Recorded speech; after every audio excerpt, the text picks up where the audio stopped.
Perfect. You're very audible now. Thank you. Good morning, Chairperson Regan Allen. Thank you. Member Allen. Good morning, Chairperson Ricardo Mackenzie. Thank you, Member Mackenzie.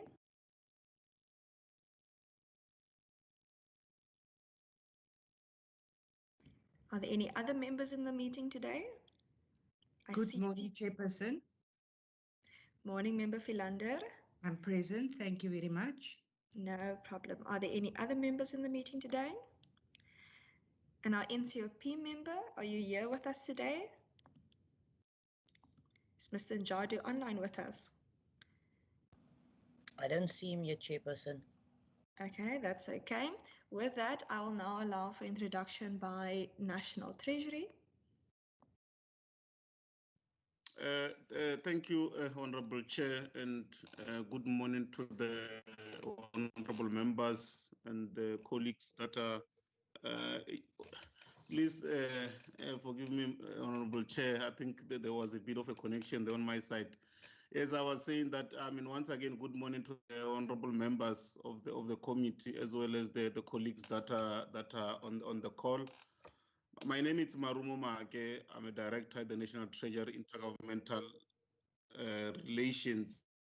I am responsible for the Western Cape budget. With me, I am with my two colleagues that will also be assisting in delivering the presentation.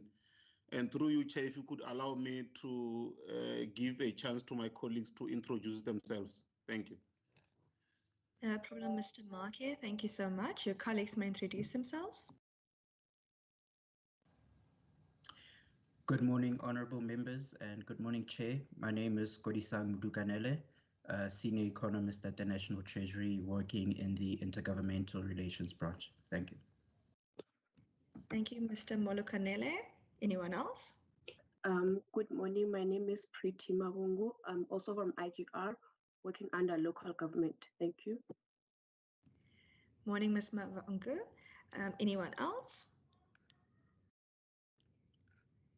Okay, are there any other persons in our meeting today that's joining for the public hearing later?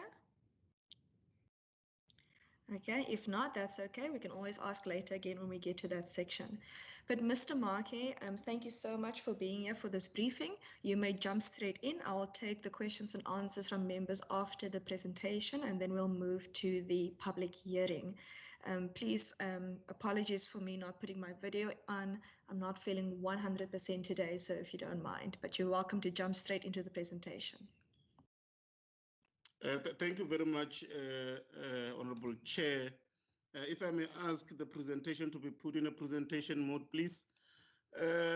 We will deliver our presentation in a three-way mode. And this is just the outline of the presentation that we'll be delivering. There will be the first part that deals with the overview of the division of revenue, the matters of compensations across government, as well as the changes to the clauses of the bill. That section of the presentation will be delivered by Mr. Malukanele, and then the second part will be on the provincial allocations. I will deliver that part, and the last part will be on local government, which will be delivered by Mrs. Mavungu. So if we may proceed in that order, Honorable Chair. I see the presentation has disappeared on my screen. I'm not sure if it's still been shared, so that we can just jump into the presentation. Miss Kluter, if you could just put it back up for us, please. Yeah, I just want to put it in PowerPoint mode because it's not.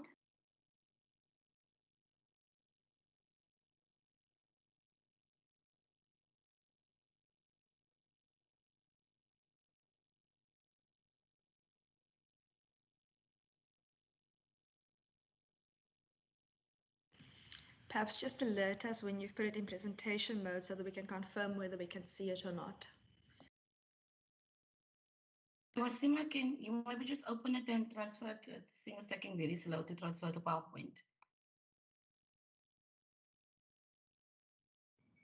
Mr. Markey can also control it from his side because it will be much better. Mr. Markey?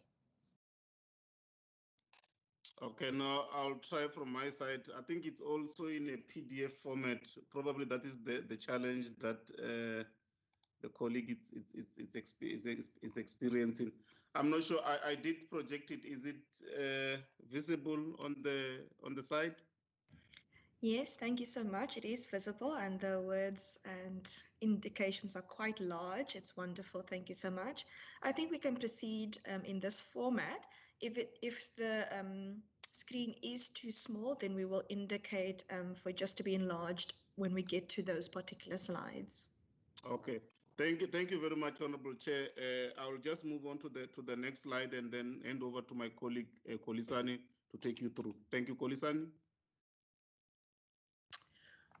Thank you and good morning once again, honorable members. As said by Mr. Marke, we're just taking you through the outline of the 2021 Division of Revenue and the impacts thereof.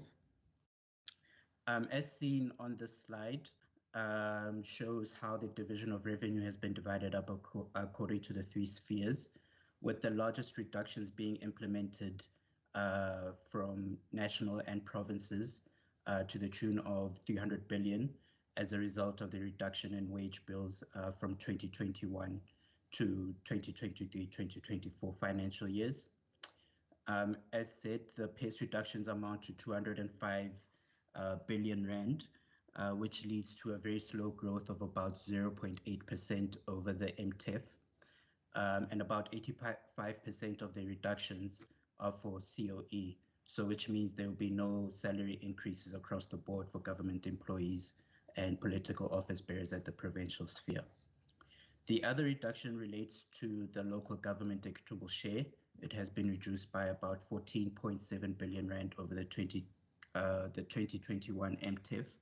However, this leads to a growth of about 4.4% over the MTEF for the local government equitable share, with the local government fiscal framework growing at about 5.2%. And this is one of the largest growths that we see within the local government sphere. In affecting these reductions, we have used a criteria that is highlighted below. So in a sense, infrastructure spending was protected from the reductions, except where there was evidence of perpetual underspending. Secondly, the reductions took into account service delivery impacts, school nutrition program, and things of that, grants of that nature. And due to consideration was given to government's response to COVID, all expenditure that was allocated to COVID over the MTEF has been cushioned from the reductions. If you can move to the next slide, please. So despite the reductions made to the division of revenue, the division of revenue is still largely redistributive. As we can see from the two graphs, rural municipalities are allocated almost 3 times more per household than metros in equitable share, and about twice in conditional grants. Total allocations per capita of 11,700 Rand per household for rural municipalities and about 4,900 Rand for households in provinces. And as you see on the graph on the left, more rural provinces actually receive more in terms of transfers from the national sphere than more urban provinces. So these two graphs just show how redistributive the division of revenue still is. Thank you. If you can move to the next slide.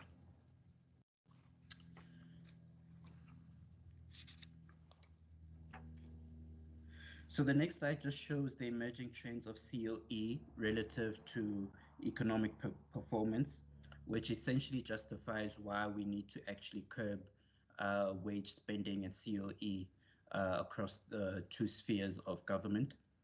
As seen in the graph on the left, until the mid-2000s, public service compensation spending grew slowly than nominal GDP. And since 2004, this relationship has reversed and compensation has essentially outstripped GDP, which essentially shows that obviously GDP being an indicator of tax receipts, we are actually spending more than we are potentially leading to a situation where we're spending more on COE than we can actually get from taxes. On the graph on the right, it shows that since 2006-07, public service remuneration has increased at a faster pace than per capita GDP and is now 4 times higher, or largely partly as the result of the slow economic growth and high levels of unemployment. Remuneration for employees of national and provincial governments tends to be higher than that of the private sector, which we have seen in National Treasury, and more than 95% of public servants actually earn more than the bottom 50% of registered taxpayers. Furthermore, Stats SA survey has shown that public sector compensation growth has outpaced private sector compensation growth over the past decade, as we had discussed in the 2019 MTBPS, which leads to us being able to justify why we need to manage the growth of COE at the two levels of government. The next slide, please.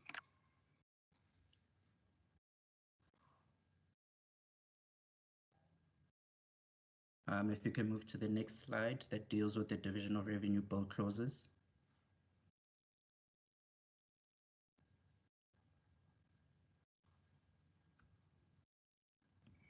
Mr. Marke, are you still with us?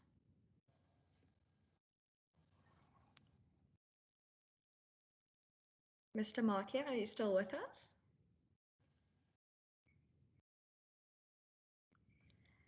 Mr. Mulukanele, do you perhaps have Mr. Marquez's contact details, or otherwise, Ms. Ahmad, if you can just WhatsApp him maybe to find out if he's okay, because I think he has dropped off the MS team, so perhaps he's having connection problems.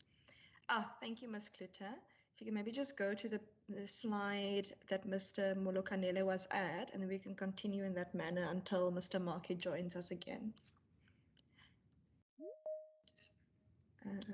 Here he's coming back into the meeting.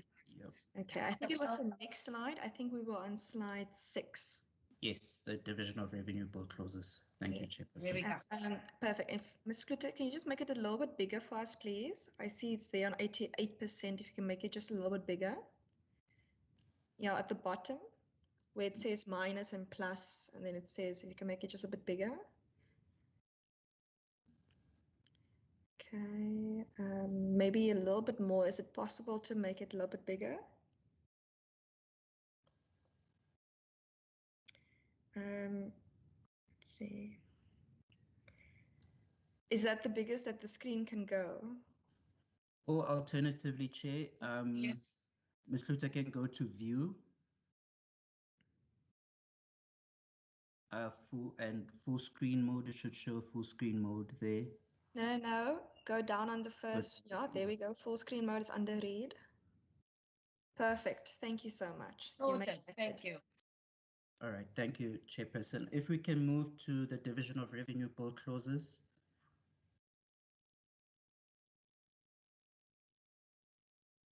Thank you very much. You can go to the next slide. Thank you. So this slide essentially shows, okay. Can go up one slide. Could you just go up, please? Ms. Kluter, you can just go back to I have a technical issue this morning. Okay, I'll just screen again.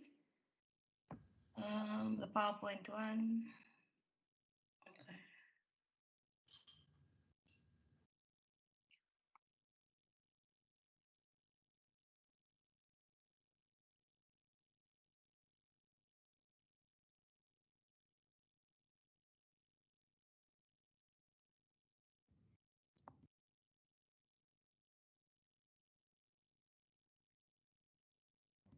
Otherwise, Mr. Marque, are you back online? Are you all sorted with the internet? Perhaps you can share the presentation again then for us?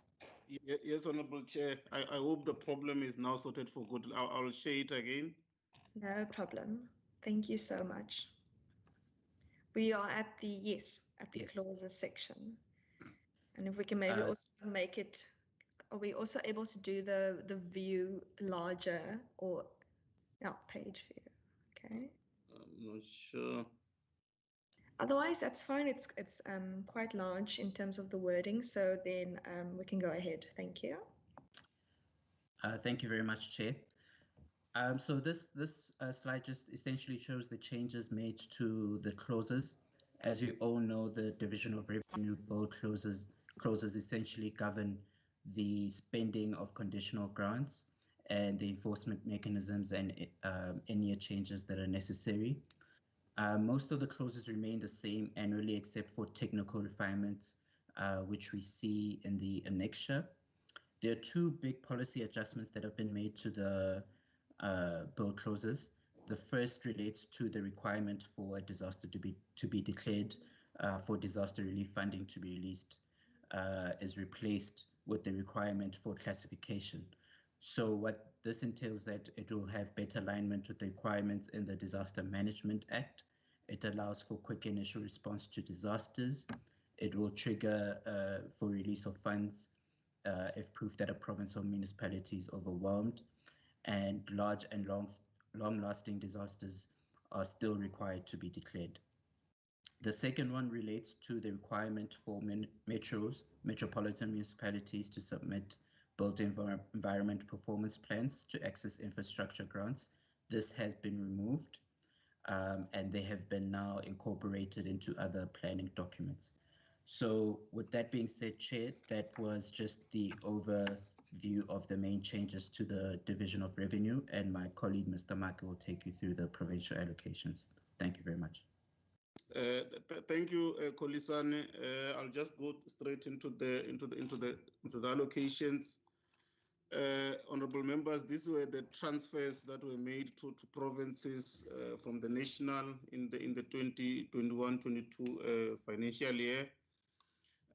In total, there is about 639 billion in transfers made of both equitable share and conditional grants that is expected to be transferred to provinces in the 21-22 financial year. The grants are growing faster than the equitable share, and the growth rates of the grants there it's about 4.6%, while the equitable share grows at an annual average of 0.8%. I mean, largely due to the fact that the biggest portion of the reduction on COE was mainly came from compensation of employees. About 82% of the provincial transfers are made through the equitable shares, and we've given details of the allocations in the annexures. Just on the equitable share formula itself, as I've indicated, 82% of provincial budgets are actually made of past transfers. The sketch on my right just shows how the equitable share is structured. I mean, we still have the 6 component of the equitable share, which are education, which still accounts for 48% of the total, and the data that has been used there. I mean, we are using the school going age population, and which has now been updated. I mean, previously we were using the census data for the school going age, but however, I mean, the census data doesn't really catch up with the pace in terms of the migration between provinces. So that has been updated, and we are using the latest data, which is the mid-year population estimates. Then there is also a component where we look at the enrollment in terms of the Luritz data from the DBE. Then on the health components, which account for 27% of the total, it is largely based on the population without, the uninsured population with the public sector patients, which is also adjusted for the health needs in terms of the different risks, health risks. And then there is also a portion which is 25%, which then uses the hospital and clinic outputs. Then the basic share is still purely the share of the population for each province. And then we've got the poverty that looks at the income and household survey, as well as the mid-year estimates. Then the institutional, which takes 5%. It's allocated, I mean, the allocations are the same across each province. Then the economic activity also looks at the economic output of each province. I mean, the contribution of each province to the total GDP of the country. Then there's been some work that has been going on with regard to the review of the formula itself. As I've indicated, I mean, with regard to the school going age, we've moved away from the census data, and we're using the latest mid-year population data just to account for those migration patterns and make sure that provinces that are receiving a large number of these school-going age cohorts are not being pressurized. So we're trying to compensate, I mean, those provinces for those migrations patterns. And then there is work also on the health component. We are reviewing the health, the adjusted health needs, or the risk adjusted indicator there with the latest data. I mean, we've got some data from the medical aid schemes, and that review will be ongoing in the current financial year. And then there is an annexure that shows the updated shares for provinces after all these have been effected. Then in terms of the changes that have been made since MTPBS, we've made, from national point of view, we made 8 billion available to the health sector, I mean, through the equitable share, for the sector to be able to continue to respond to COVID-19 in the current financial year. So we made available 8.2 billion rand.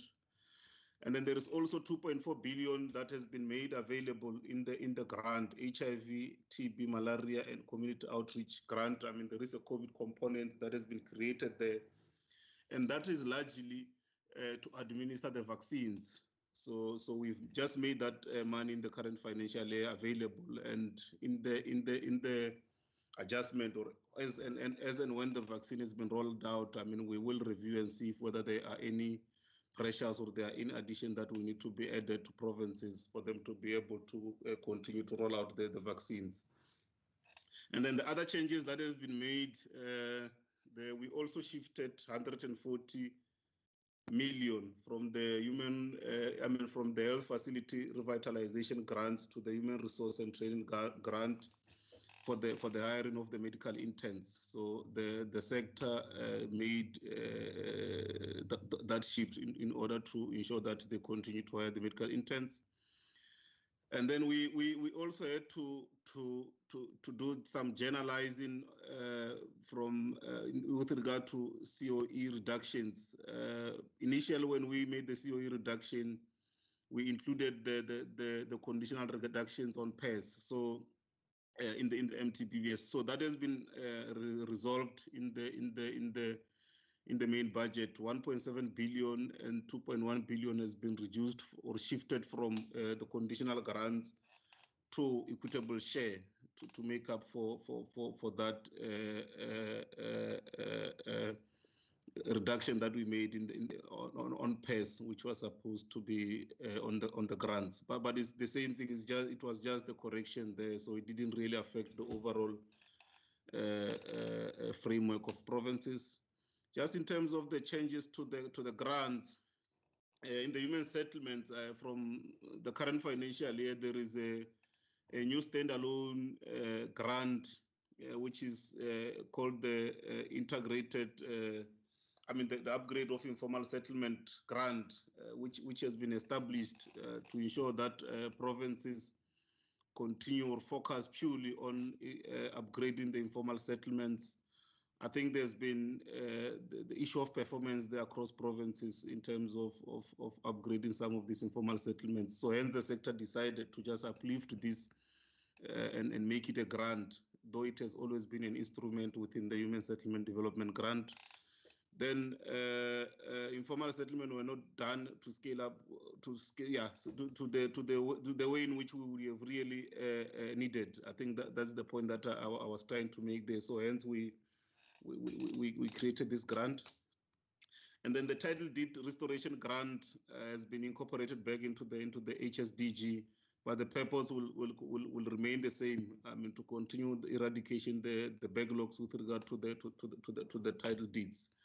So, and then in terms of the allocations, just on the numbers, the slide just shows the numbers, the transfers from in terms of the Western Cape, from the national, the 67 or close to 68 billion in the current financial year, but over the MTF, total transfers to the Western Cape are expected to be close to 205 billion. Which are largely made of equitable share at 164 billion, and then the conditional grants at 40. And then this other shows the grant by each department. I don't think I'll go through each and every grant. We'll just see basic education, 5 billion over the MTF that is expected to be transferred to the province. And then in terms of the health grant, 21 billion is expected to be transferred to the province just on the health grant. And then on the COVID component that I've indicated to administer the vaccine, the Western Cape has been allocated 156 or 157 million in 21-22. And as I've indicated, This is subjected to review in year as and when provinces continue to vaccinate. And I must say that the national government is committed to really fund the vaccination programs without really burdening provinces. So that we will see as and when provinces continue to do the vaccinations. And then these are just the allocation to other sectors or other departments, the conditional grant allocations. And then this slide just shows the COE reduction that I've indicated, the money that has to be moved from grants to PES, and then Western Cape is 317 million and 386 million in the two financial year respectively. So, but the money just goes back to the province. So it doesn't really, as I've indicated, change the fiscal framework in this regard. And then in terms of the grant expenditure, we always look at the grant expenditure just to show the committees, how each of their, provinces are performing in terms of the conditional grants. But largely, Western Cape conditional grants Western Cape has been doing well in terms of spending its conditional grants. In 1920, almost 99.9% or almost 100% has been spent by the province. So there were not really many issues in terms of the expenditure there, and I don't think the province did surrender any funding in that respect. And then I'll move on to the local government, and then I'll hand over chair through you, Chair, to my colleague Preeti to continue with local government. Thank you. Thank you. May I continue, Chair? Yes, you may, Ms. Mavungo. Thank you. So I'll take you through the transfers for local government. In terms of the first slide, over the 2021 MTF period, the local government equitable share, including the RSC levies, remuneration for ward councillors, amounts to 244 billion. There is 78 billion in this current financial year, 83 billion the next financial year, and 83.6 billion in the 2023-24 financial year. For the 2021 allocation for direct conditional grants amounts to 45 billion. This includes the infrastructure in the capacity component. And with regards to the indirect component, this is money that departments, national transferring officers spend on behalf of municipalities, and this amounts to 7 billion in the current financial year, and it grows to 8.4 billion in 2023-24. And then overall, the direct conditional grants, they grow annually by 5.3% over the MTF. Thank you. If you can go to the next slide. With regards to the equitable share formula updates, I will not dwell much on this because the structure is perfectly outlined in full in Annex W1 of the Definition of Revenue Act. This just shows the component for the local government equitable share, the institutional component, which is 7.7 billion, community service, and the free basic service. These are the components that make up the equitable share formula. And as my colleagues have indicated, we have accounted for inflation, and also the formula has been updated.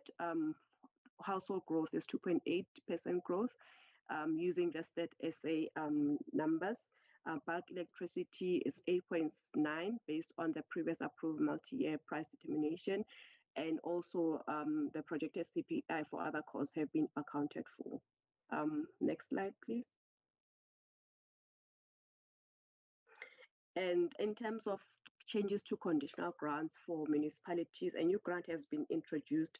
This is the Informal Settlements Upgrading Partnership Grant. Cities are to spend on informal settlements upgrading, and the Department of Human Settlement will be administering the grant as they've been a lead design of the grant. Allocations for 2021 is 3.9 billion. 4.2 billion in 2022 and 4.4 billion in 2023. And also a a new change. This is the program and project preparation support grant.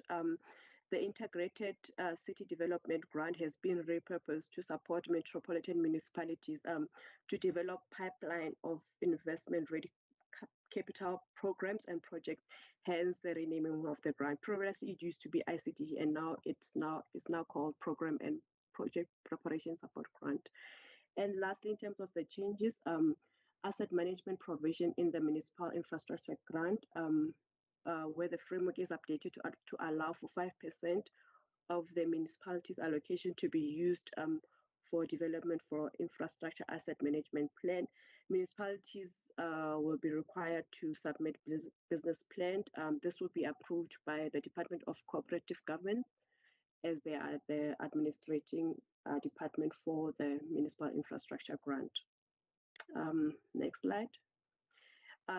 The next few slides just shows the allocations, particularly for the Western Cape. This is the equitable share that we've been speaking about. This is per municipality. Next slide. This is over the MTEF. Again, next slide. And also, this is conditional grants for Western Cape. It shows how much has been allocated for the municipal infrastructure grant, the IUDG component, and also capacity grants and also indirect transfers. Next slide. And lastly, this is the expenditure in terms of grants that will be spent by the province.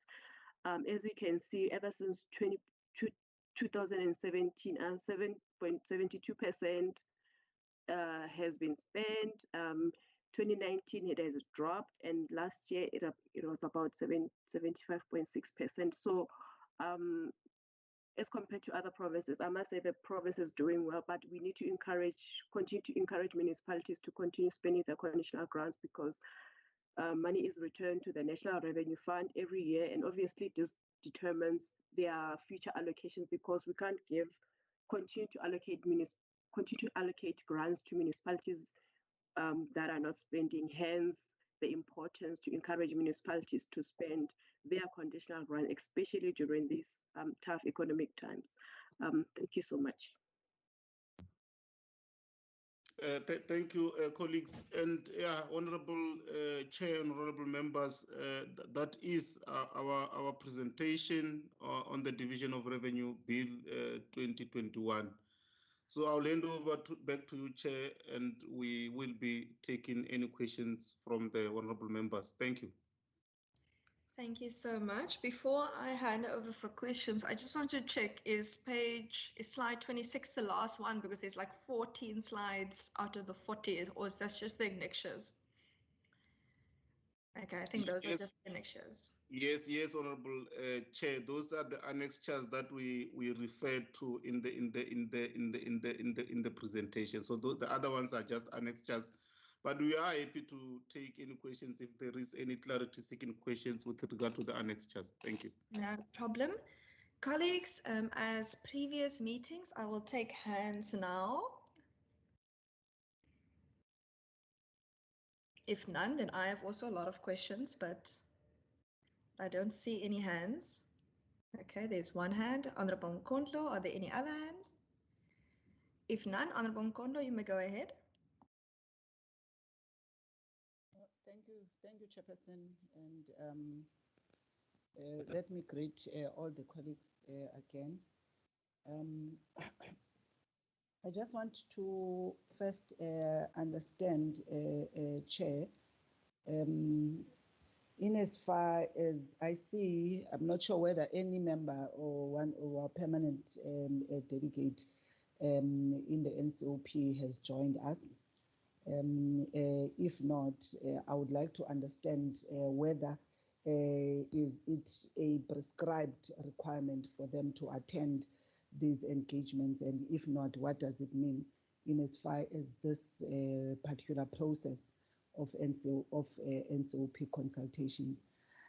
Going back to the presentations, I think one, I would like to understand, I think the first presenter referred to areas of perpetual underspending, which would lead to some reduction.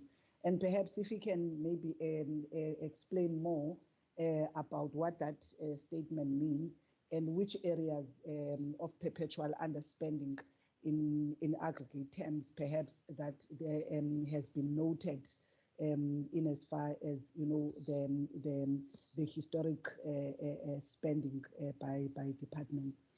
And then my second question, Chair, is that I think on one of the slides, I think where it considers the redistributive aspect of the budget, where it confirms, I think, the household allocations per capita. I think I had an indication, I think, about the allocation between rural and metro. And I think in the latter or the second speaker, I think, because I had a question about how do you make up for urban migration, which I know is one of the areas that our province, through the MEC and also in our committees, that matter has always been raised sharply about how do we offset the implications from a budget point of view of urban migration.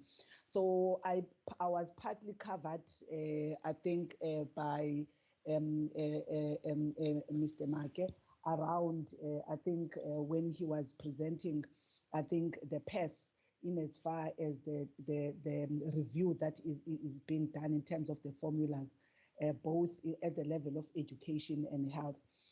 Maybe if they can help me there to understand that where do you then make up the labor market pressures, which also are derived from this urban migration, because I think as it would be underscored with those that are doing studies around urban migration, that people would move from rural provinces to more your urban provinces, in particular Gauteng and Western Cape, for economic opportunities.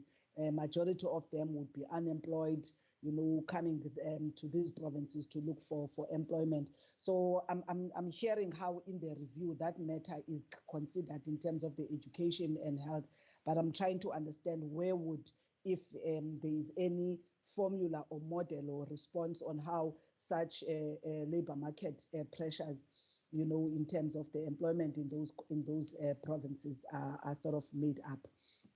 And then, Chair, my other question has to do with the, I think on this new grant, the upgrade of informal settlements grant, I just want to understand specifically as it relates to the Western Cape, is the allocation in line with the recorded informal settlements in the province? Is that how the allocation, both in terms of the numbers and the needs, thereof, if you can just give me some kind of an indication of how those allocation figures get to be arrived at, and whether does this also respond to the issue of de-densification, which has been raised almost, I think, since the start of COVID, especially to try and curb, the infection rate, which is very high in these sort of congested informal settlement areas. And then my last one, Chair, is on the local government allocations. I'm interested to know, especially on the slide, I think it's the last slide, I see in particular those grants where to date the performance is at the level between 24, if I captured it well, and around 36%, which is the urban settlements, the regional bulk, the water services. My question, if you do have that information, is that which of these municipalities in the province have been spending at those low levels of these grants? Do you have that information to provide to us? And what has been done, in as far as that situation is concerned? Because I know one of the conversations we've always been raising by implication is how citizens gets to be punished indirectly when the principle of if you don't spend it, you lose it. When that principle is applied, where, for example, there would be need of the regional bulk infrastructure or the water services in those municipalities, even if that money, because of underspending, is being taken by National Treasury. I think the reality in those municipalities where evidence is there that there is a need of such, I think impacts severely on service delivery. That's why my question would be, which are those municipalities and what has been done, especially in those that have been low spending in as far as those grants are concerned. Thank you, Chair. Thank you. Member Brankhuis. Thank you, Chair. Chair, on page 8 in the presentation, I would like to know from Treasury that on page 8 that under policy adjustment, there's a clause that says trigger for release of funds is proof that a province or a municipality is overwhelmed. If Treasury can explain the word overwhelmed, what it entails and what it means when a municipality or a province is overwhelmed. Thank you, Chair. Thank you so much. Are there any other hands before I put my questions? Okay, if none, Member Brankhuis, I'm just going to lower your hand. Okay, in the meantime. Okay. My questions, Mr. Mark, you indicated to us that in the conditional grants, the Western Cape is receiving about 13 million. You can correct me now here if I'm wrong, but I've written it down from your presentation. We are receiving 13 million from the Western Cape. Gauteng is receiving 24 and KZN is receiving 22. Gauteng and KZN is essentially receiving almost double what the Western Cape is receiving. And at the Eastern Cape column, it was 13, which is almost essentially the same as the Western Cape. And then on slide 9, at the equitable share amounts, it was written there 111, I think it's million or billion, I think is the amounts for Gauteng, 107 for KZN, 54 for Western Cape. So Gauteng and KZN is essentially getting double each, more than the Western Cape. Eastern Cape is getting 68, which is more than the Western Cape, and Limpopo is getting 60, which is also more than the Western Cape.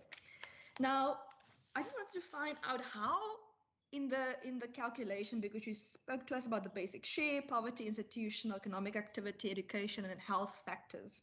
Okay. Obviously, I know that there was latest population data input, but the formula has not changed yet because you said it was data that has changed, not the formula. So I just wanted to find out, how does the breakdown of the calculations per province, per input item work? And if you don't have that, if you can please send that to us. Like when you do the basic share, for example, of 16%, if you can show us the Excel sheet of how the inputs are done and how the calculation work for each and every one of those factors. Because I find it very strange that the Western Cape would get comparative amounts with the Eastern Cape, when the Western Cape, in its way that it is more comparative to Gauteng and KZN. But Gauteng and KZN in your numbers on your slide are getting more than double more than the Western Cape. And I just wanted to check, when will the formula review be completed? I know almost a year and a half ago, we were told it's going to take about 2 years. It's almost 2 years. Is it done yet? When can we expect it? What are the new calculations that we put into this formula? I think almost 2 years ago, I asked about the education sector, where whether or not special students with learning disabilities are going to be considered, because at that time, these students that needed special needs were getting the same amount as those who do not have special needs, and which begged the question at the time, what happens when extra funding for infrastructure and resources needs to be allocated to those students? Surely it can't be the exact same amount. So So I just want to check if that has been updated yet as well. And then on slide 12, you spoke about the 140 million rand. I think it's 140 million. You can correct me if it's a billion or million that I'm getting the last part incorrectly. That's going to be shifted to the hiring of medical interns. Now, previously during the COVID time, you guys gave us money for interns, but those were specifically for the Cuban interns, if I was not mistaken, where essentially National decided to bring in Cuban interns. The National decided, okay, but then the province must pay for it. And that was then for that. And then many other students in the Western Cape naturally also became upset because where's the money allocated for them for resources and salaries and some of the perks that the Cuban students received? So if you can just give me a little bit of clarity about the medical interns, are they South African? And what specifically will the 140 million be for? And then just a note regarding how the presentation is structured, and this is perhaps something to take back to the minister for when you do future briefings. Currently in your presentations, you only show us the current MTEF year estimation. So for example, the 2021 MTEF, which is based on the current 2021 budget, 2021, 2022, 2023. But it's never shown to us in these presentations what the previous MTEF expectations were. So people aren't able to see, for example, if you told us last year we were going to get 5 Rand in 2021, and now you're giving us 4 Rand. So now it just looks like you're giving us 4 Rand and we must now clap hands and everything, but it doesn't actually show the fact that there's 1 Rand missing from previous promises. And I want to echo Member Nkondlo's question regarding the municipalities not grants. But if you don't have it with you now, if you could possibly just send that information on to us. And then, sorry, I just want to get to my other questions here quickly. Yeah, but in terms of then the way the presentation is structured, this year and the 2021 year, essentially, the amount of what you can call the MTEF allocations and what, in layman's term is essentially budget cuts, we've had to also spend extra money from our provincial revenue fund to bolster programs for which we thought we were going to get money, which was indicated in the previous MTEF years to us by National Treasury, which we are not getting now. And Mr. Marke, I think this is also something you just need to take back to the national minister as well as the national parliament. Sometimes it feels as if national wants us to be grateful for the money that they allocate to the Western Cape and to the other provinces, whether it's now Gauteng or KZN or Eastern Cape or Limpopo, whichever province it is. But you see, Mr. Marke, this is not national government's money. This is not National Treasury's money, and this is not Minister Tito Mbowene's money. This is the people's money. The people pay taxes, whether it is fuel levies or VAT or income taxes or business taxes or inflation. It's the people's money. It's die mense se geld. So we mustn't feel as if we're grateful that national government is allocating money to us. We should be asking where is the extra money that we were supposed to get, which obviously brings us back to the way the equitable formula share is obviously structured. So for me, that is very, very important that we understand how the breakdown of these factors are calculated and what the specific inputs are per calculation in the factors per province. Because I don't understand how when we are comparative to KZN and to Gauteng, we're doing better economically than both of those at the moment, that they are getting more than double that we are getting. I mean, both in conditional grants and in equitable share. So please, can you just guide me in what are they doing that they are getting extra money for equitable share and conditional grants when most of the clean audits are from the Western Cape and we are doing better economically at the moment? Thank you so much. No, thank you very much, Honorable Chair and Honorable members for the question. And yes, Honorable Chair, you put it correctly. I mean, this is not the National Treasury's money. This is the people's money. So, but we'll deal with that. I think let me just first allow my colleague Kolisan, are you able to deal with the questions that relates to the slide? I mean, the issue of perpetual under expenditure, the overwhelmed weight, the redistribution. I think if you can also deal, I think the issue of the special needs, if they've been included in the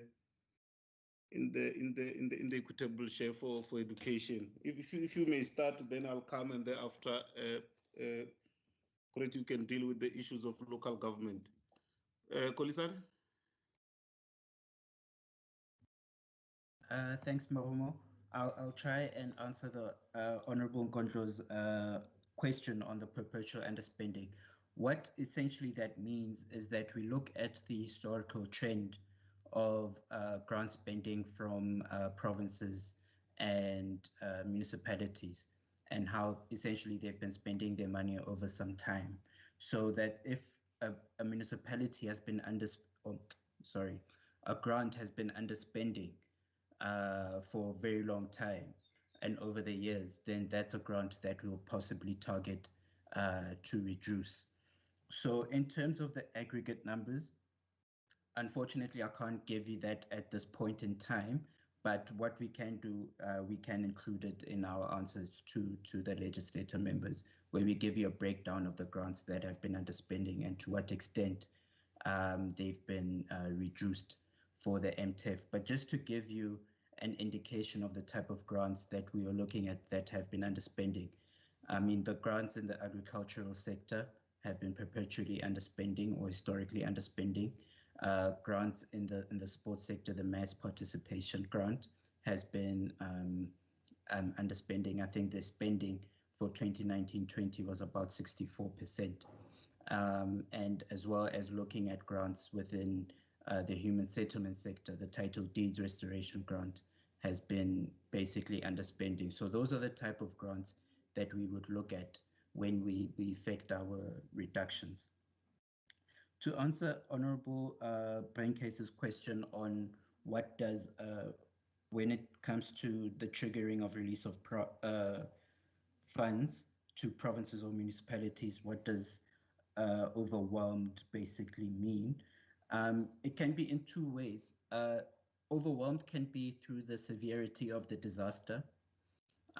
If it's a very severe disaster, municipality in terms of reacting to the disaster may be strained in terms of the capacity to react to the disaster. So the first one is the severity of the disaster, as well as the ability for the municipality or the province to reprioritize their spending.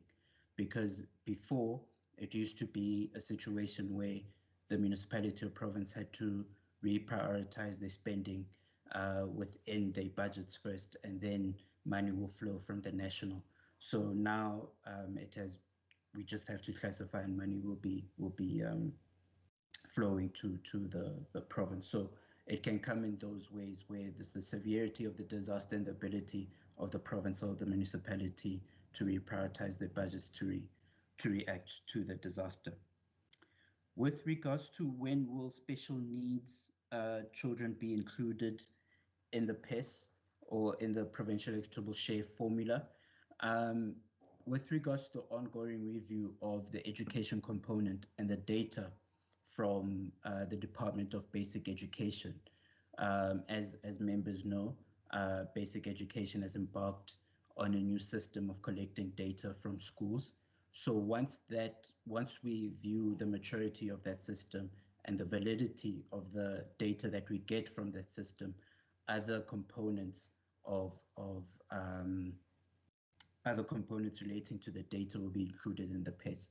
So when it will be included, it really depends on how long we look at the system and the maturity of the system and how valid the data is, because DBE has to do a lot of validation when it comes to special needs, because it is funded from different places and different sectors are essentially providing special needs services in different parts of the country.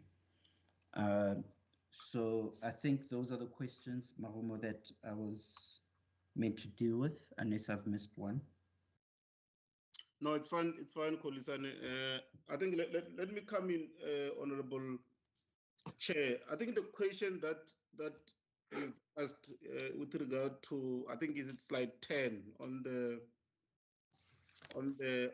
amounts of the equitable share and the conditional grants, which in a way relates to the question that has been asked by Honorable Member on the labor market pressures. And how are they accounted for in the equitable share?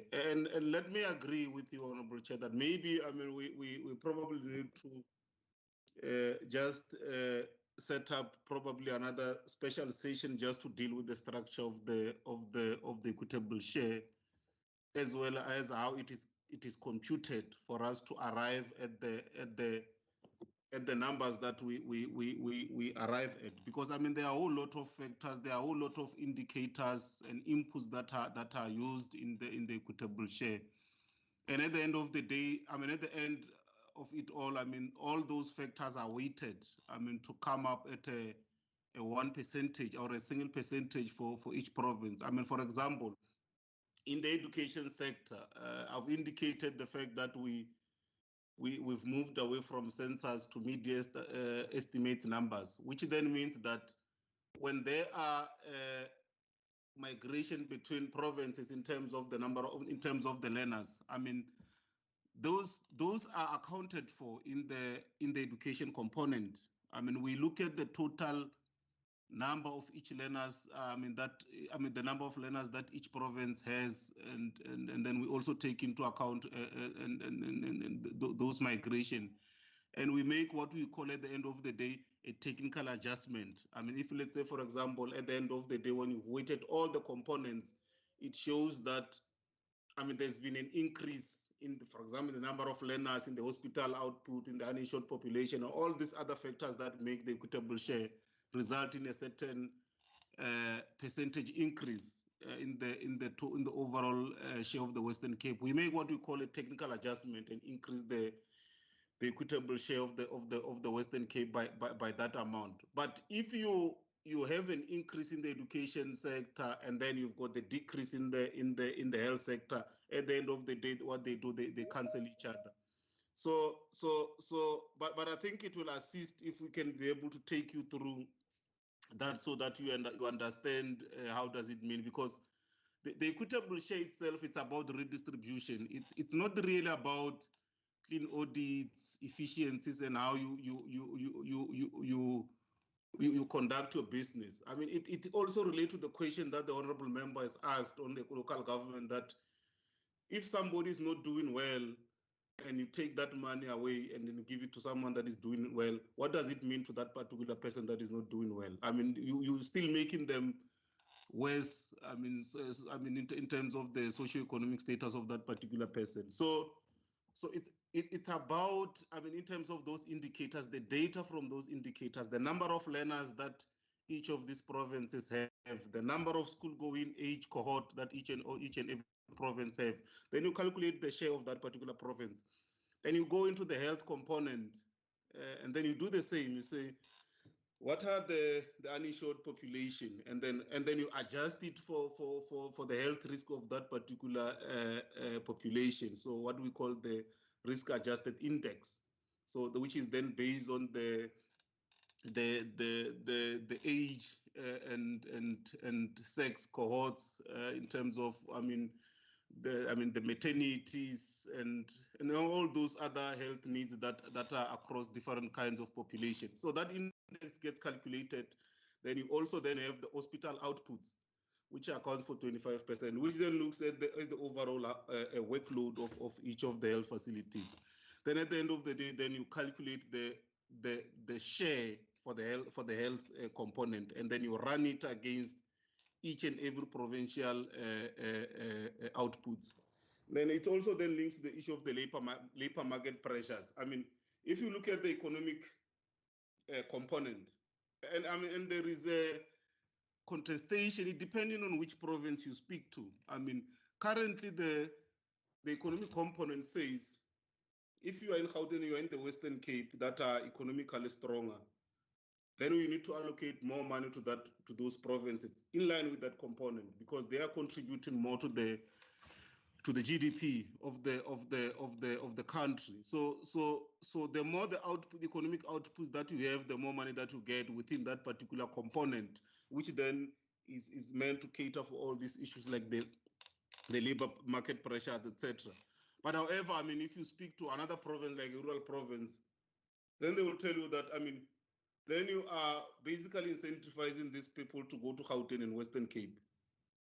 You are not looking at investing money in a rural province so that the people can stay in the rural provinces and opportunities can be created. So they say, why can't it be the other way around?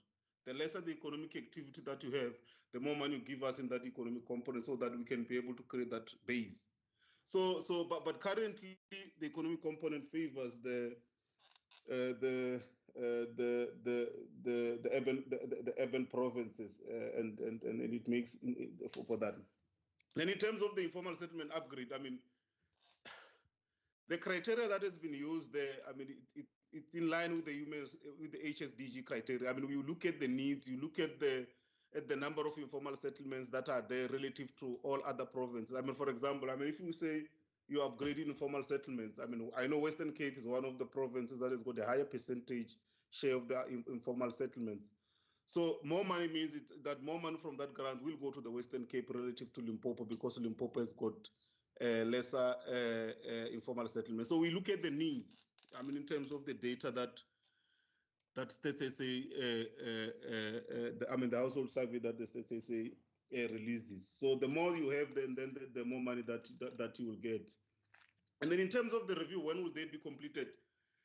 As Kolisane said, some of this review becomes ongoing because, I mean, we have to look at some of the emerging trends that are coming from each and every sector that informs the components that are there. I mean, if, for example, I mean, the issue of the special needs, I mean, we need to get credible data that will be able to put it in that, I mean, to account for them. But I mean, currently, if you look at the school school age going cohort, I mean, it accounts for everyone else that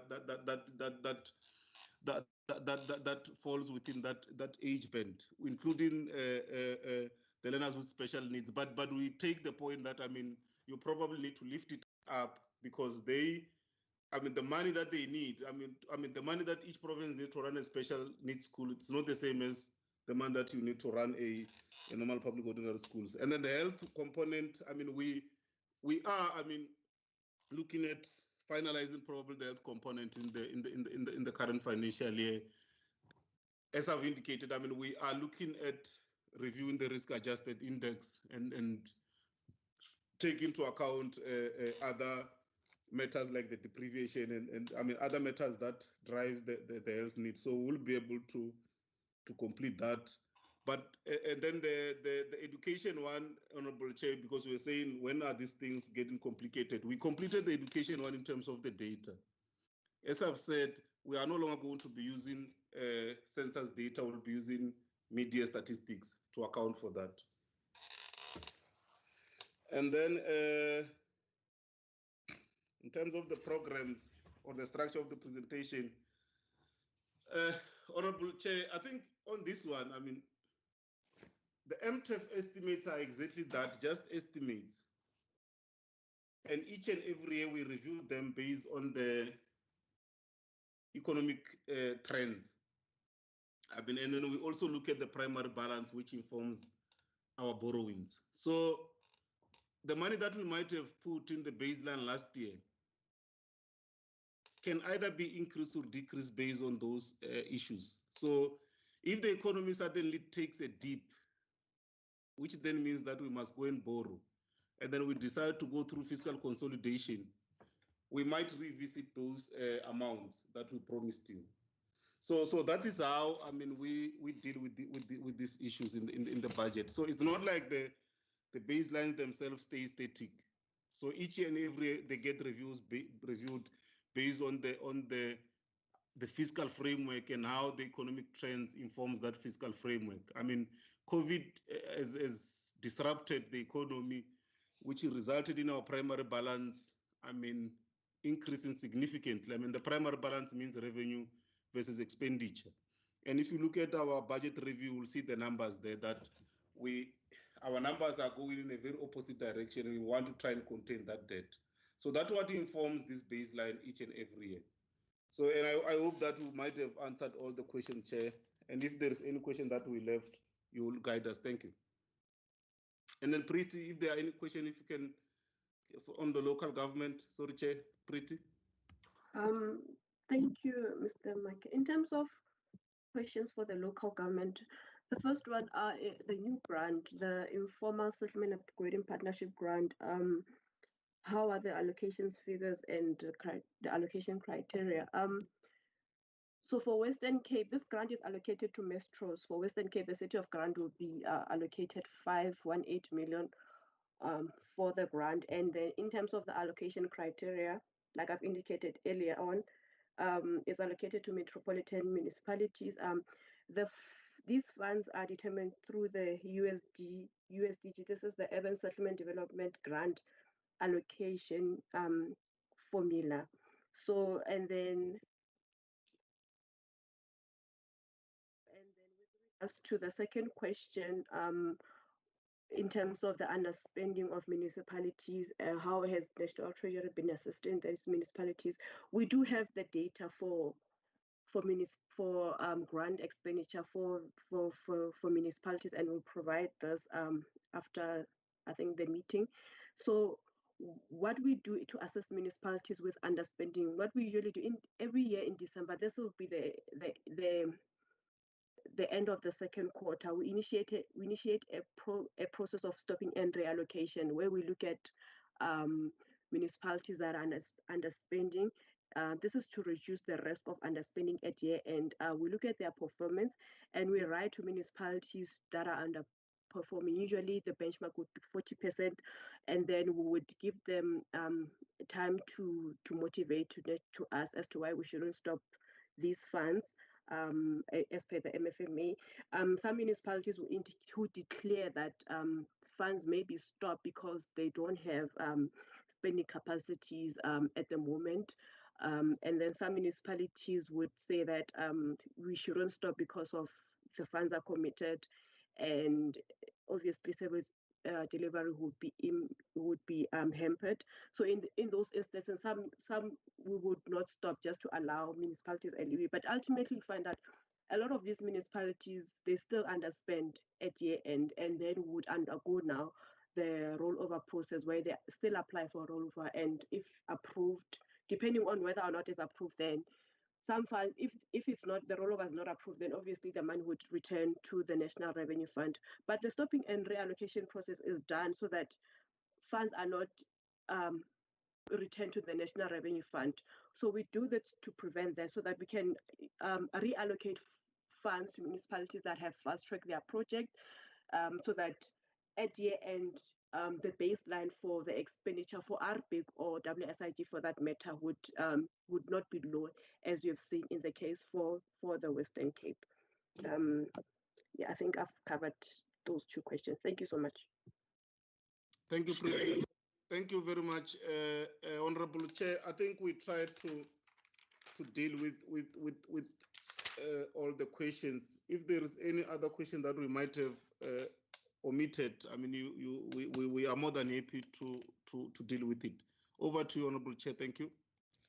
Thank you, Mr. Marker, for those answers. I'll now deal with follow-up questions. I'll leave mine for last. I just want to see quickly first which hands there are. Honorable Nkondlo, are there any other hands for follow-up questions or new questions? Okay, if none, then I'll go after Honorable Nkondlo. I see Honorable Brinkhuis's hand went up. Okay, Honorable Nkondlo, then Honorable Brinkhuis. Thank you so much, in that order. Thank you, Chair, and thank you for responses from the colleagues. I'm just seeking clarity in my follow-up, and I think I'll have one maybe new question. Okay, let me start with a new question. If maybe the colleagues can just explain to me in terms of the categories of pairs. I see 1% is said to go to economic activity if one looks at also the other components.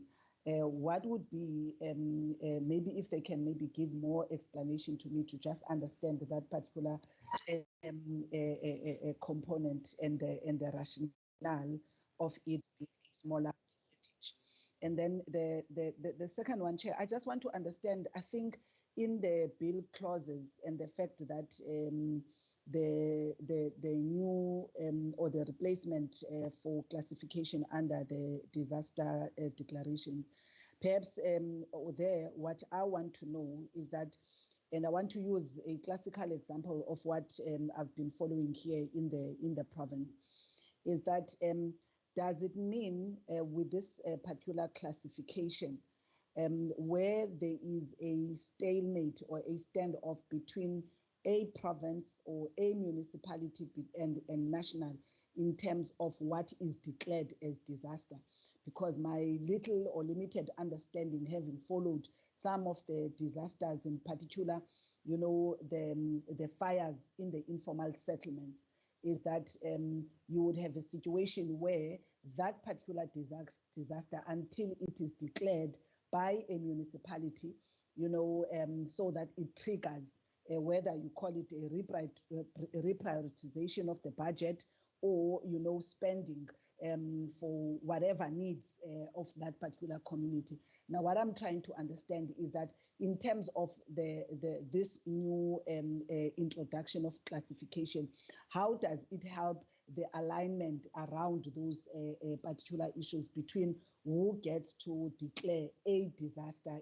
I hope I'm making sense, and I'm raising this because I saw, I think between the Masiphumelele fire disaster that happened, I think almost 2 years ago now, you had a situation where I think the city, from where it was sitting and with the reprioritization of budget, I think what it used to do in terms of spending for sort of the material for such victims, it didn't have that money because it had reprioritized after the COVID impact.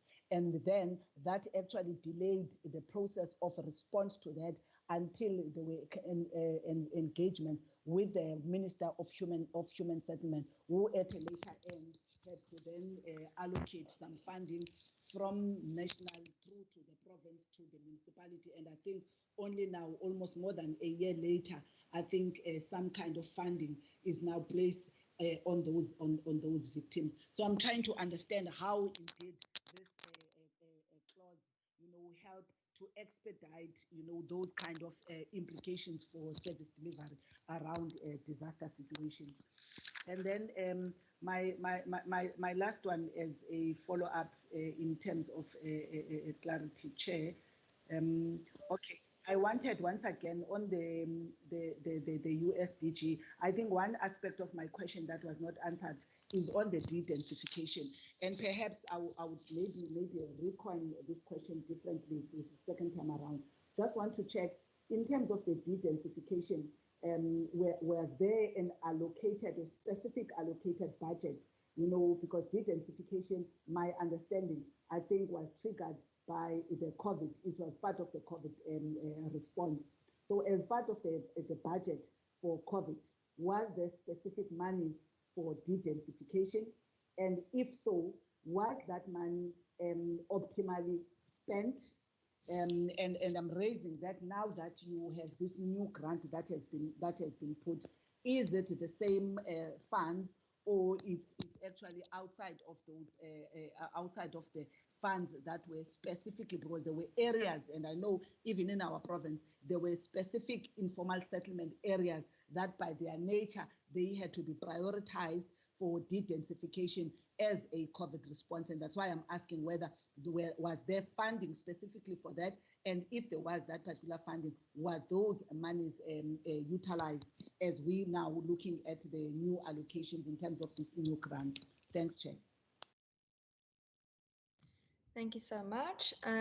Member Brinkhuis, but just also remind me at the end that our procedural officer also just gives the answer to Member Nkondlo regarding the permanent delegate at the end as well.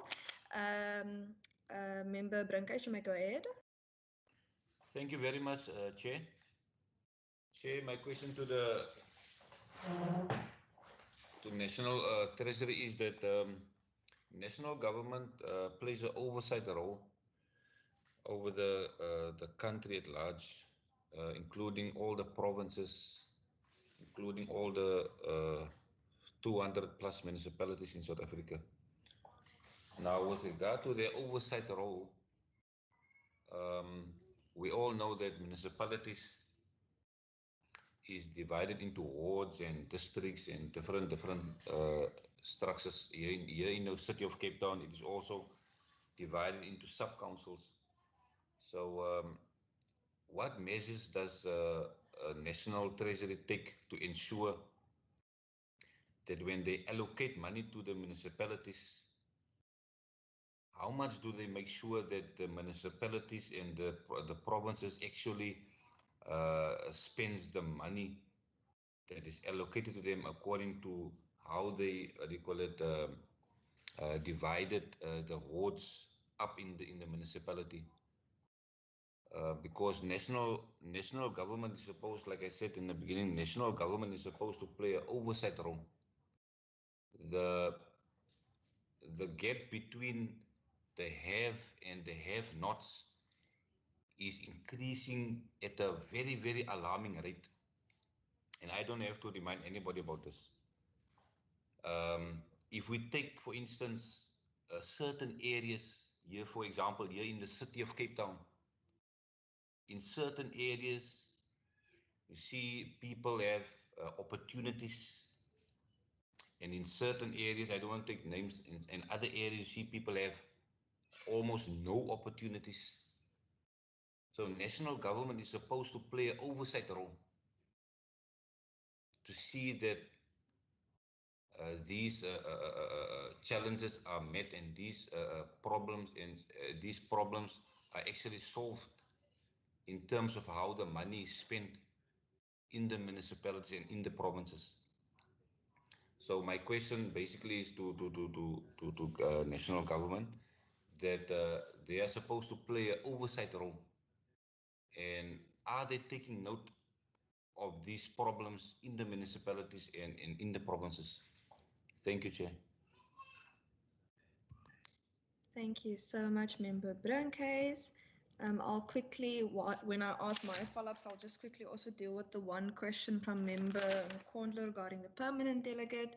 Member Jadu is the permanent delegate that is supposed to brief us from the NCOP. The information I have is that he's in the NCOP finance workshop as a whip, but we are able just to request whether he's supposed to be in the workshop or whether he's supposed to be at the briefing, because my understanding usually is that we should be prioritizing briefings over workshops, but I'll just ask that we also take that up with the NCOP. My follow-up questions, let me just get to those quickly. Mr. Markey, you've obviously now indicated that you do the risk adjustment when it comes to the health and the education aspects of the provincial equitable share formula. And I just want to find out, when you estimate how many learners will be migrating for education purposes, or how many patients will be migrating for the health purposes from respective provinces to another province, I just want to check, do you also then, for example, if a learner comes to a school in the Western Cape and you've now adjusted the education formula, do you also check that you've adjusted the health part for where that person might need health in the same province? Have you then adjusted, for example, that they might take a taxi or a bus and therefore our roads might need extra maintaining for that person, and the effect on the economy by coming here, so that will affect the economy part, and the food that they'll eat and the water that they'll use from the taps and the electricity that will be in their boxes and the sewerage amounts that they'll use?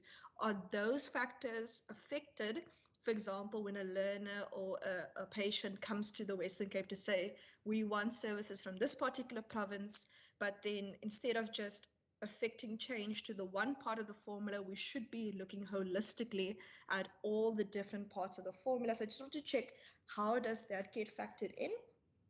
And I do think that, Mr. Marke, I'm not sure if you're aware, we are currently researching, doing research on a possible money bills amendment procedure as the budget committee for this particular province. And we are currently looking for dates for our first workshop in order to deal with some of the technical aspects of what goes into bills like that. And I do think that perhaps one of those sessions should be where National and Provincial Treasury comes and do this particular presentation to us to show us exactly how this particular calculation and breakdown works. And I think that would also assist us in future. Regarding the update of the education part regarding the special needs students, Mr. Markey, you've indicated that obviously you are looking at each and every sector, that you need credible data, and you've indicated that you're still completing that and checking the validity of such data. But what I would like to ask is, it's been almost 2 years. How much more time do you need to finish the review of the provincial equitable share formula? And when can I ask, are you done now? Because if it's going to be another 2 years, it will be 4 years in total. So when can we ask, when is the formulas review done? Because it's been almost 2 years now. Next, I just wanted to check, I know you indicated that the MTEF is an estimate and that is adjusted based on the trends, but you must also remember, just because it's called an estimate, provinces, we still need to plan based on those long-term estimates. And if we don't know what's going to happen, if it keeps on changing, then you can't do proper planning in your provinces because it keeps on changing. And an example is that it was changing so late that this year our provincial budget was late in terms of its stabling because we were waiting for the National Treasury allocation letter, because we did not know in Afrikaans we call the nippertjie van die oomblik, at the end, not even yet how much money we would get. So you can have all the wonderful plans you want in provinces, but if in the end, for example, your allocation letter is late about how much you're getting and you're actually not sure whether you're going to be getting what you're supposed to be getting, then we're not going to be able to plan as well as we want to plan. And then I'm not sure if this question has been answered, but I didn't hear the answer for the 140 million rand for the medical interns. I apologize if it was already answered and if I just missed it somehow. But if you maybe just then repeat what specifically are the 140 for the medical interns for, and are those for South African interns? Thank you. Thank you, Honorable Chair. I think apologies. I think yes, I missed the interns one. Look, no, the interns it's for all the interns, all the medical interns. I mean these are the statutory position, and for them to be able to complete their training, they need to be absorbed and be able to to practice and become complete doctors or specialists. So this money is not only for the Cubans, it's for all the medical interns, whether they were trained in Cuba or they were trained locally. Yeah, just on the issue of the allocation letter and the late, yes, I will agree. Especially for this MTF that we are dealing with. We dealt with a very this was an extraordinary, I'm referring to the extraordinary budget process. Where we had to table 3 budgets in one financial year. It has never been done, since I joined government myself. So there were a whole lot of decisions that needs to be taken, both at a technical and at a political level, that obviously disrupted the process on its own. So, which then led to some of these delays that were there. But initially, in a normal budget process, the MTPBS is supposed to give an indication in terms of what our plans are. And then from the MTPBS, then we move through the engagements as and when the economic conditions, because the economic conditions are also not stagnant, unfortunately. And they also disrupt our fiscal framework, or the crafting of our fiscal framework at a national level. So, which then also if it disrupts us, then it will disrupt the entire budget process, because because initially if things goes the way that we are, I mean, the changes from the MTPBS should be very minimal. But at times, I mean, because things comes up after we have tabled this MTPBS, then we then find ourselves in a situation where we need to adjust. And then that's when we'll have discussions. Normally what we'll do is that when we have benchmarks, what we call budget benchmarks with the provinces in December and January, we are able to give them a proper indication on how their budget are going to look like. And then there will be a TCF and budget council as well in January, where the final numbers are then presented. But in this budget process, I mean, things were done a bit different, and there were a lot of uncertainties and frustrations. I mean, both at a national, which then obviously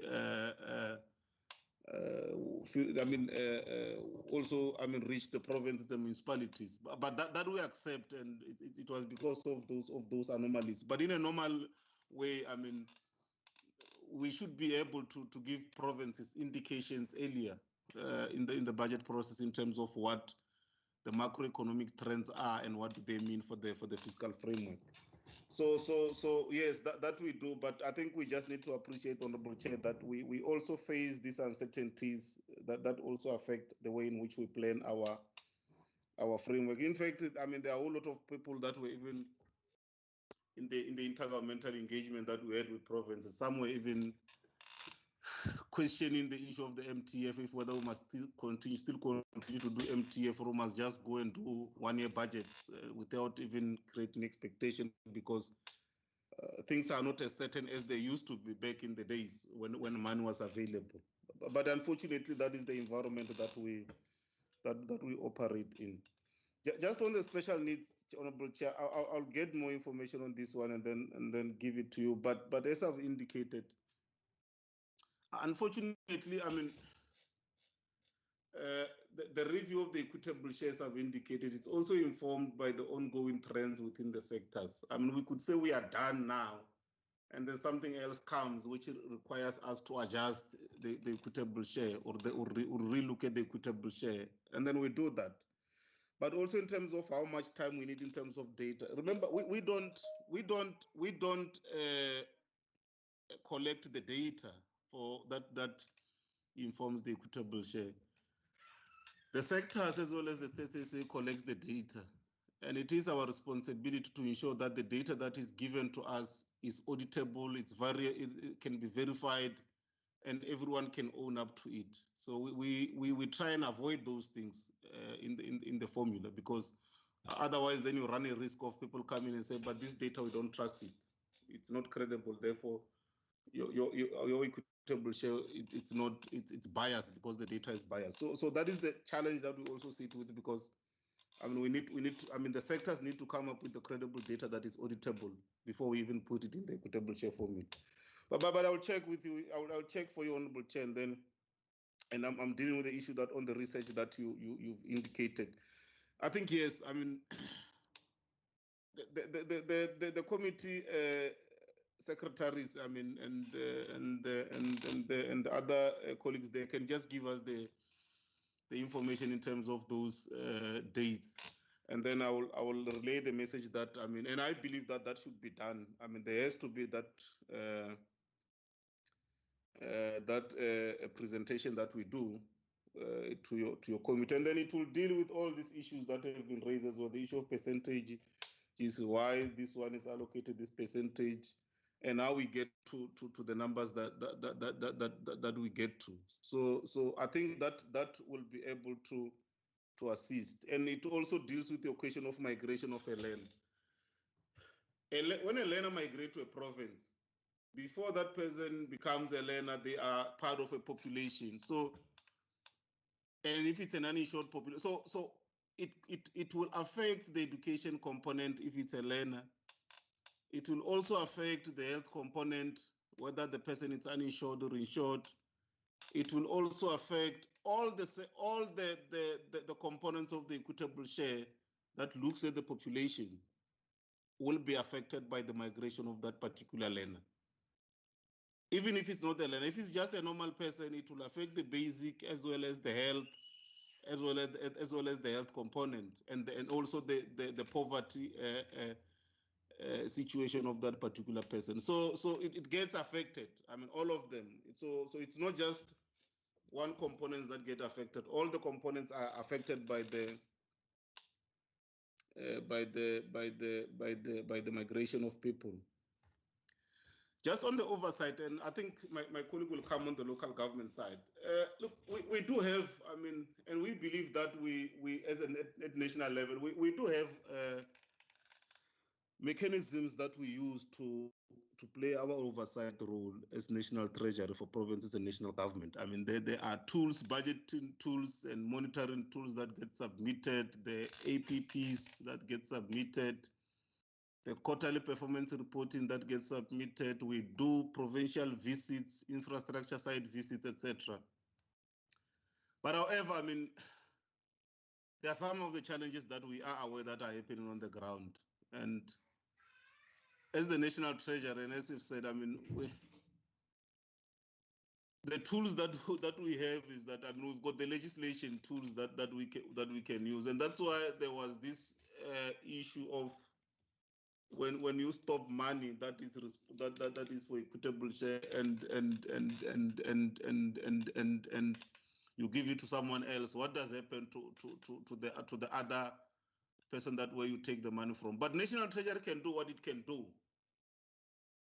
because we are not a law enforcement agency at the end of the day. And if people are doing wrong things with the money that have been allocated, I mean, we need a coordinated and integrated effort in the manner in which we do this monitoring. We need, yes, the National Treasury. We can produce the reports. We can pinpoint the problems that we see in each and every provinces. We can report it. But these people need to be held accountable. We can make these reports available to parliamentary committees, to legislature committees, but we need to work in an integrated manner. I mean, and also bring those that are responsible for bringing those that are doing the wrong things to book. But from where we are sitting, we can do what we can do in terms of what the law requires us to do. And we believe that we are doing that appropriately. It's just that in terms of, I mean, even if we can say one department X has underspent so much money on housing, for example, we know that, I mean, there are, especially in the urban area, we know that there are a whole lot of people that needs houses. I mean, people are staying in squatter camp, they're staying in conditions that are very appalling, that you wouldn't want any person to stay in that. Then we have a department for, and I'm just giving an example, a department that underspend on a human settlement development grant. What do we do as the nation? We go and take that money and give it to somebody else that spends. Then we write our report, we present our report. But who should be held accountable for that under expenditure? Because there is a department of human settlement that would have been established, that is an MEC, an HOD, a whole lot of people that are even are more qualified than us as the National Treasury to deliver on these houses. People that went to school, people that have got PhDs, degrees, and many other things, qualifications that you can name. But if such people are not doing what they are supposed to do, who must hold them to account? You see, so those are some of the things that, I mean, accountability is very, very, very important in these things. I mean, people must be held accountable for, because, I mean, when you, for me, and apologies, Chair, I'm not trying to be political, but what are the social contracts that we sign with the people that we're supposed to deliver these services to? And if we are not fulfilling those social contracts, what should happen? I mean, I think those are the, I'm just going to leave it there, Honorable Member, but there is a lot that needs to be done, and we are away from where we are sitting, and we can pinpoint where we see where problems are. I mean, there are issues of Section 100, Section 139 that we can implement, put an administrator there to run the municipality to the province, but at the end of the day, that person cannot run that institution forever. You still need to hand it over back at some point, and if the same things that you try to deal with are not being resolved, I mean, how do you deal with those issues? But I think my colleague Pretu will also deal with it from a local government perspective. And then the density, dealing with the issue of density. Yes, I think that is the idea around informal settlement upgrade. I mean, it's where you're trying to make sure that there are proper sanitation in those informal settlements. There are proper routes, and people are at least there are spaces between each and every informal settlement. I think that's the reason why this grant has been established as a result of what COVID of what we've learned from COVID. That once you've got these very contagious diseases, it becomes very difficult to contain them in an informal settlement space. So hence, I think part of the reason is that you need to deal with those with those issues where you are able to make sure that people are able to they are not clubbed into one space. But however, what we must also keep in mind is when you decentrify the place, when you try to make the people stay far apart from each other, there is also other issues that needs to be dealt with. The issue of land that needs to, you need to find a proper space where you can move people to, and so that they are not being able to club in one space. And we know the challenges of land availability in urban spaces. So that also needs to be dealt with, so that people are able to be given spaces where they are able to live properly. And for me, if you have to ask me personally, I believe that the best way to do this thing is that you just need to give people service land and allow those that can be able to build, let them build their own space. Because some of the people that are living in this informal settlement is not because they cannot afford to build themselves houses. They can, some of them can be able to build themselves houses. It's just that they are unable to go and get a loan to do that from a financial institute to buy a proper house. But if you give them a service land, they will be able to build their own settlements. And now we've seen it. In the rural areas where some of us come from, where people are able to do that. I think that is. That strategy needs to be relooked at from. And there's been discussion around that in terms of looking at the entire Human Settlement Development Grant and trying to see whether we can deal more with the issue of servicing the land and giving people spaces where they are able to build. So I think that is on the informal settlement. And then just Kolisani will deal with the issue of disaster there as well, and then Pretty will deal with the issue of local government. And then just also on the issue of the percentages of the equitable share. Look, I think that is also a very contentious matter, Honorable Chair. And it's a very difficult one, because the issue there is that even if you say, the economic component is 1%, the question is that, must we increase it to what? 2, 3, 4, 5%? It's fine, we can increase that, but where must we take this percentage from? From the education or from health? Because when you design this equitable share and its component, you also look at the functions or the responsibilities of each spheres of government as prescribed in the Constitution. What are the main critical key priorities that provinces, national and municipalities need to deliver on? And for provinces, you've got the issue of social services, health, education. Hence, health and education is very, very important. And we've got a large number of people in this country that are relying more on health and education. On the public education services as well as health services. So hence, when you craft this structure, especially for province, because they are the tasked mostly with delivering those services, you craft it in such a way that the formula is biased more towards those services. When you look at it, the economic component, at a national level, you still have other departments and other entities that are sitting with huge amount of money that they're investing in this province. We've got the DTI and its entities that are sitting in a whole lot of this. In these other provinces where they're investing a whole lot of money in those provinces. So I think, yes, it's just an issue of how do you strike a balance between all those components. But I think, Kolisani can also deal with the, he is the person who was working with the formula a whole lot. He will be able to deal more with the issue of the percentages. So I think, yes, Chair, I think I've able to deal with from where I'm sitting with a whole lot of the issues that have been raised. So I'll hand over to myself, Kolisani, to deal with the disaster. Also touch on the issue of the percentages on the equitable share, and then Pretty afterwards you will deal with the municipalities, the oversight on municipalities, as well as the monitoring mechanism. Yeah, I think it's the same on the monitoring mechanism. So if we can proceed in that order through Chair Kolisani. Thank you, Mr. Make. I think let me just piggyback on what you had just said. I do agree that the way that the provincial equitable share is structured is really according to the functions that are delivered by the provinces. So education and health being the biggest functions, they get the biggest chunk. Obviously, the basic component, which deals largely with infrastructure, gets the third largest.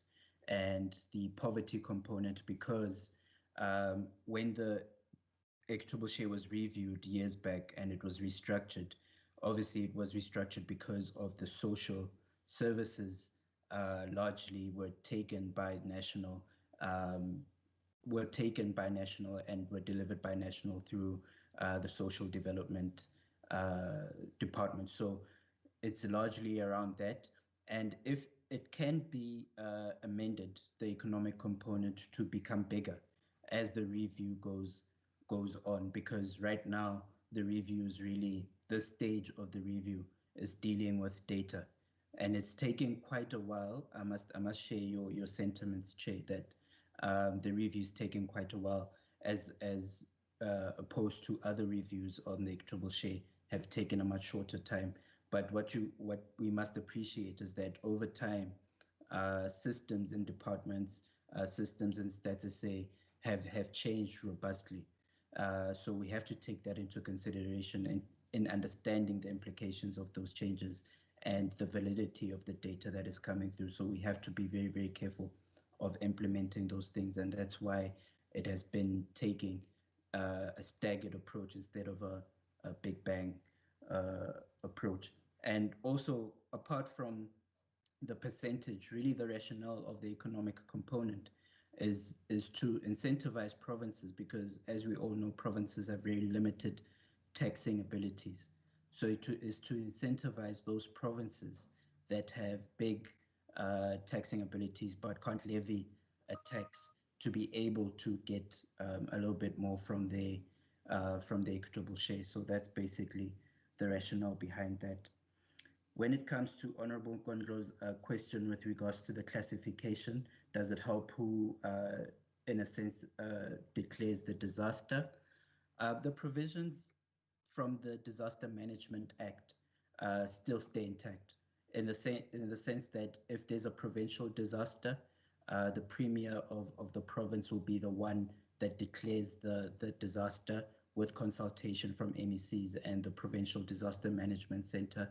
And if there's a national disaster, it will be done by the minister in consultation with the ministers in cabinet.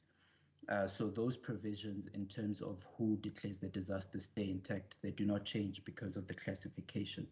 What the classification essentially does, it expedites the process of releasing funds.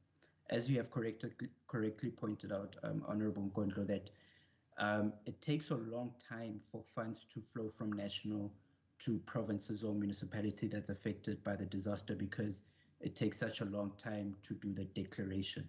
So the classification just shortens that period and expedites that period in which money can flow from the national sphere to provincial or the local government sphere. But I must emphasize that for long-run disasters or disasters that have a long-run impact, such as droughts, declarations are still needed from the affected provinces and national. So that the provisions that are in the Disaster Management Act stay intact. The classification just allows money to flow to the affected sphere as quickly as possible.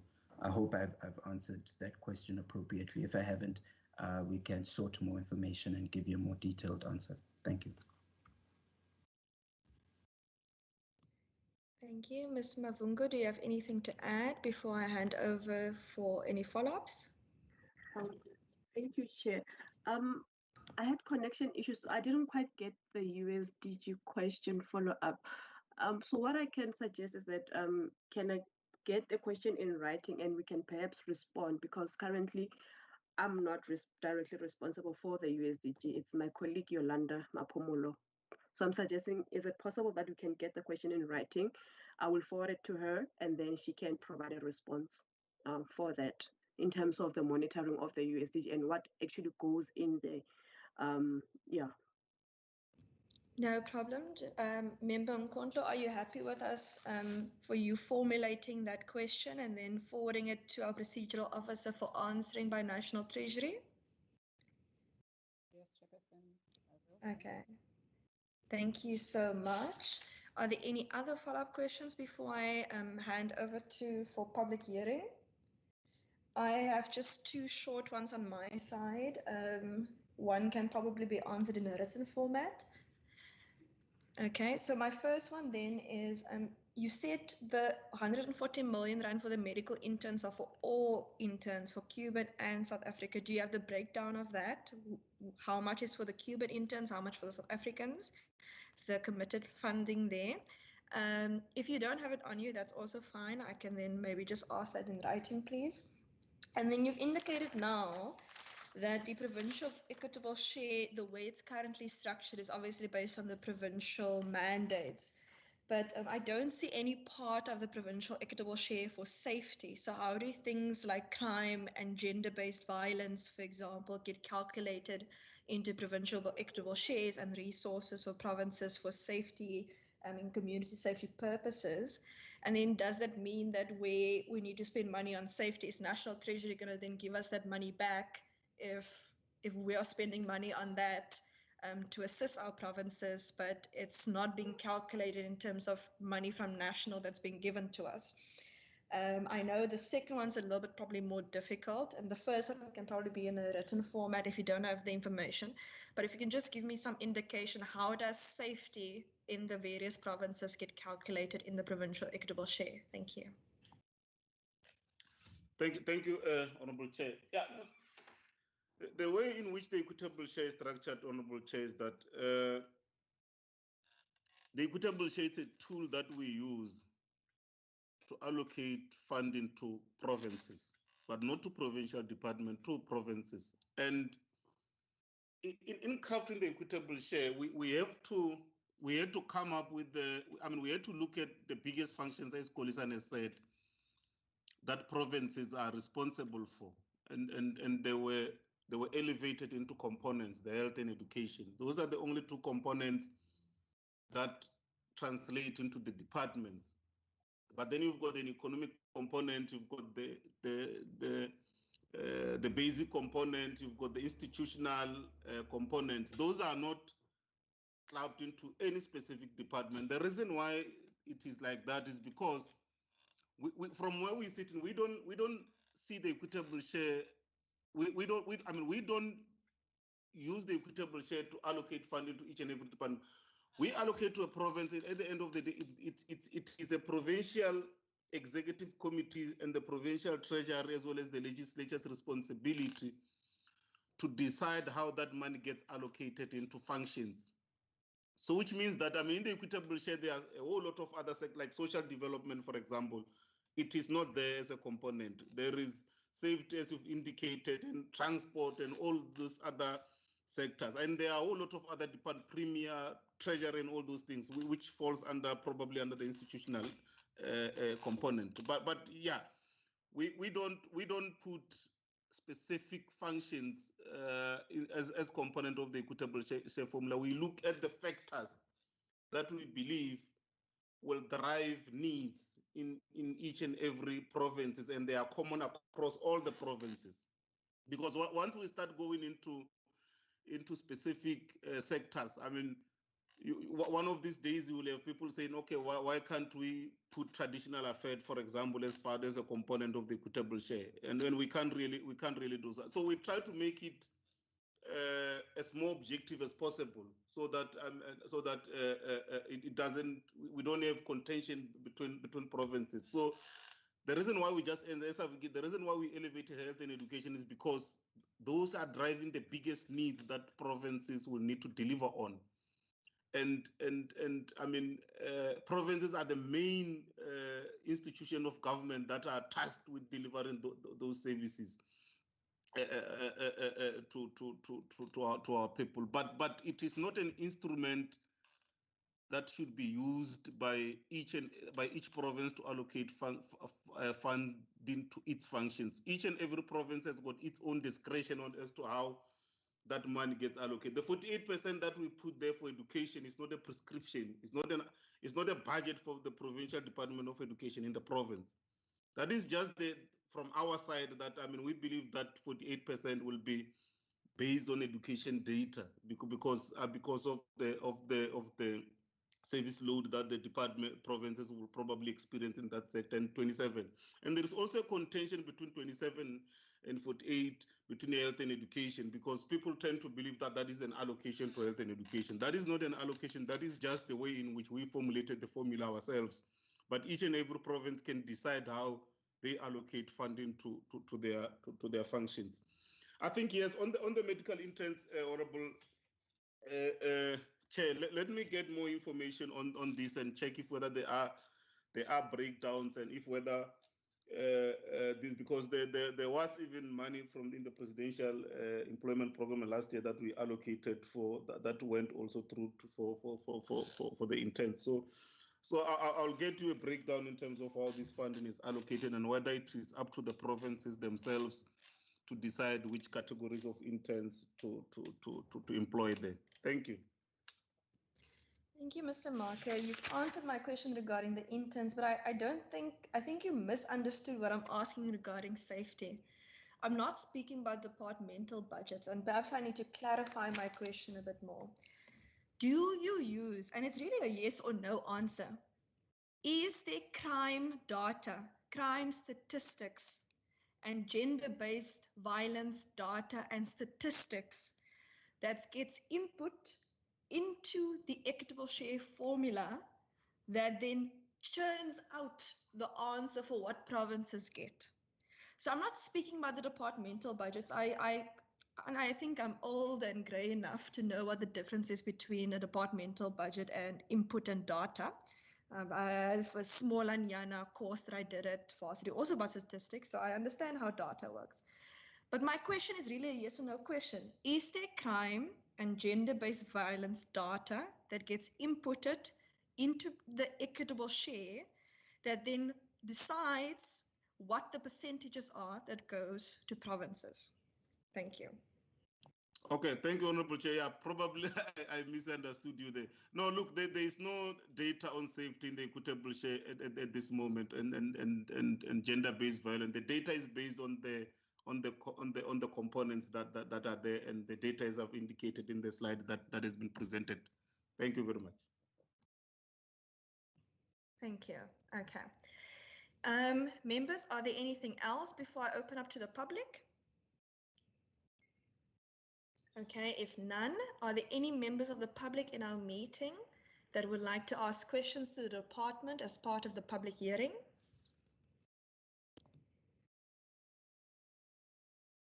Okay, going once, going twice. Okay, to my knowledge, there are no members of the public then online on this meeting in order to ask questions as part of the public hearing. And I do think that is probably something that we would also have to discuss in terms of how do we increase public participation on matters such as money bills, because when it comes to specific legislation, the public's always very keen, but when it comes to something that's very abstract, like money bills, I don't think people necessarily also see it as something tangible that they can engage with. So that I do think in the future that is something maybe at that workshop as well that we need to discuss. But colleagues, since we are not going to be dealing with the mandates today, I will now excuse the respective departmental officials from today's meeting so we can deal with committee business. Thank you so much to Mr. Make, Mr. Molukanele, and Ms. Movangu for the presentation and for answering our questions. We will obviously submit the extra ones in writing to you as well, as indicated. And I do wish you all the best with the upcoming budget year. Given that we don't know how the COVID pandemic will continue in terms of a possible third wave or the current third wave and the vaccination programs, I do wish you all the best with ensuring that we have good governance across all spheres of government. Thank you so much. Thank you very much, Honorable Chair and Honorable Members. Have a good day. Thank you. Thank you so much. Thank you. Members, as our colleagues are leaving the meeting, we are going to now deal with the consideration and adoption of the draft committee minutes of the meeting held on 25 March. Ms. Kamish Ahmed, if you can just open up those for us, please.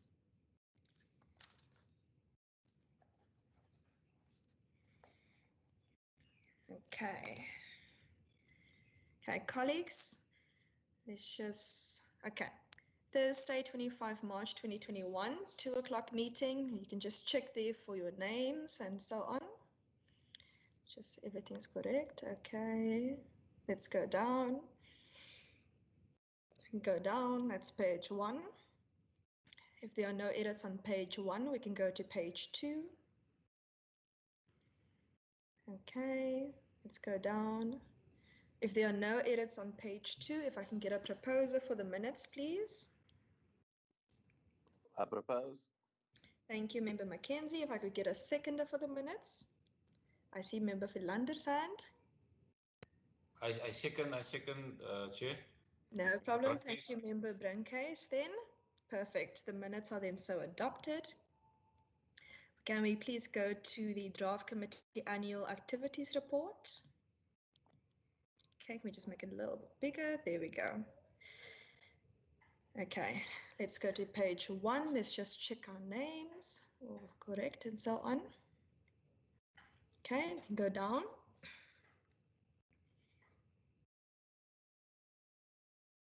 Okay, if there are no edits on page 1, let's go to page 2. Okay, let's go down. Can go down. Can go down a bit more. There we go. That's page 2. If there are no edits on page 2, we can go to page 3. That's just a continuation of the legislation and public participation. And there you can see we are left over in the financial year with that 29,000 Rand. Okay. Colleagues, if I could have a mover for the minutes. Not for the minutes, for the committee report. Member Philander, I see your hand. Move so, Chairperson. Thank you so much. If I can have a seconder for the report. I second, Chair. Member Brancase, I second. Thank you so much, Member Brancase. Members, with that, we are now at resolutions and actions. Ms. Kamish Ahmed, can I just get the list of things that we need to ask National Treasury in writing? It's the question that Member Nkondlo needs to put for us for human settlements, I think, for that particular grant. And so far, I also have here by me the breakdown of the Cubans and SA medical interns. And I also, there was something else, the breakdown of the equitable share, but perhaps we should do that as part of the future workshop. Did I miss anything, or do I need to correct anything here? Ms. Kamish Ahmed, you're on mute. Yeah, sorry, Chair. Through you, what I have is the breakdown of the grants being underspent. So I know the members asked for that.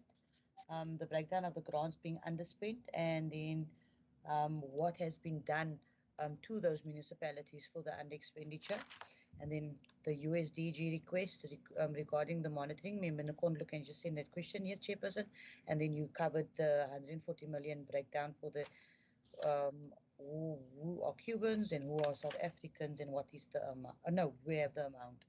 Yeah, Okay. that's all from my side, Chair. If there's anything else that members want, they can just add it now. No problem. Members, are there any other resolutions? Okay, if none, then thank you so much for today's meeting.